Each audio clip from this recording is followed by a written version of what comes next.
Imagine a world where death lurked around every corner, where families were torn apart, and where the very fabric of society seemed to unravel.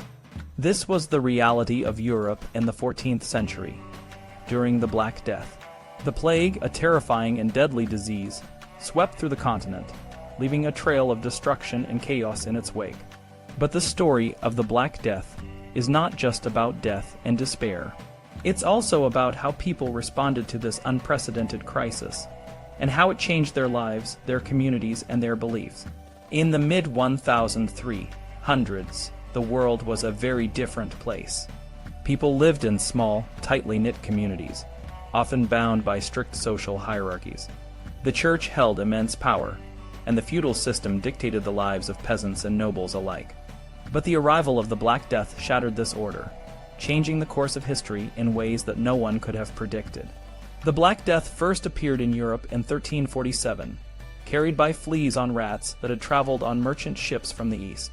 It spread rapidly, causing widespread panic and fear. People didn't understand how the disease was transmitted, and they blamed everything from the alignment of the planets to the Jews, who were often accused of poisoning wells.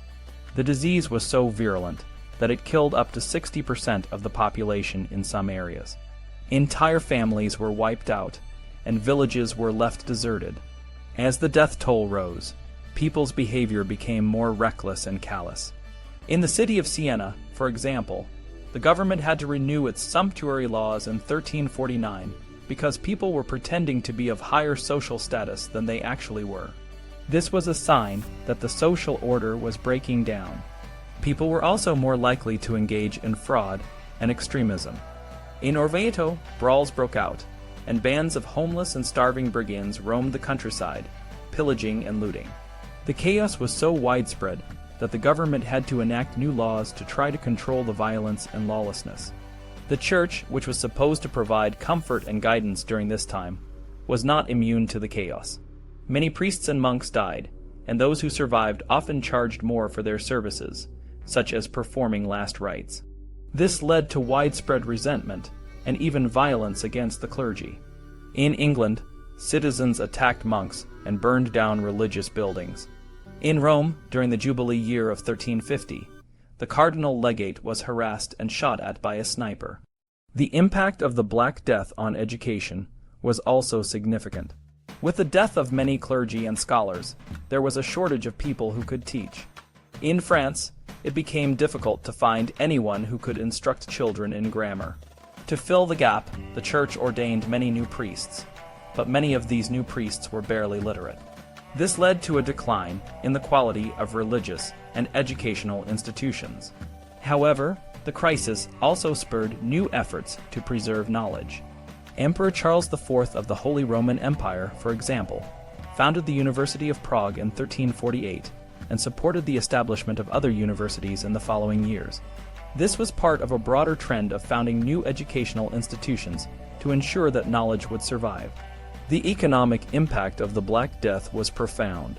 With so many people dead, there was a shortage of labor, which led to a significant increase in wages. Peasants and workers demanded higher pay, and many employers were forced to comply. This was a revolutionary change in a society where social roles were considered fixed and unchangeable. The ruling classes responded with repression, passing laws to try to keep wages at pre-plague levels. In England, the Statute of Labourers was passed in 1351, making it illegal for workers to demand higher wages or for employers to offer them. However, these laws were largely unenforceable, and the demand for higher wages continued. The shortage of labor also led to changes in land use. Many fields were left uncultivated, and hill farms were abandoned. Landowners who were unable to find workers to farm their land often let it revert to wilderness. Some areas were turned into pasture for sheep, which required less labor to manage. This led to the decline of many rural communities and the growth of the wool trade. The Black Death also had a profound impact on the church. As people sought spiritual comfort, the church offered plenary indulgences to those who made pilgrimages to Rome during the Jubilee year of 1350. However, the church's response to the crisis also led to increased criticism and disillusionment. Many people resented the church's wealth and the behavior of some clergy, who were seen as greedy and corrupt. This dissatisfaction contributed to the rise of heretical movements and calls for reform. The Black Death left a lasting legacy on European society. It changed the balance of power between landowners and peasants, led to the rise of new social and economic systems, and challenged the authority of the church. The crisis also inspired new ideas and movements, such as the Renaissance, which would shape the future of Europe. In the end, the Black Death was not just a tragedy of death and destruction. It was also a catalyst for change, a turning point in history that forced people to question their beliefs and traditions. The world that emerged from the plague was different, but it was also more dynamic and more open to new possibilities.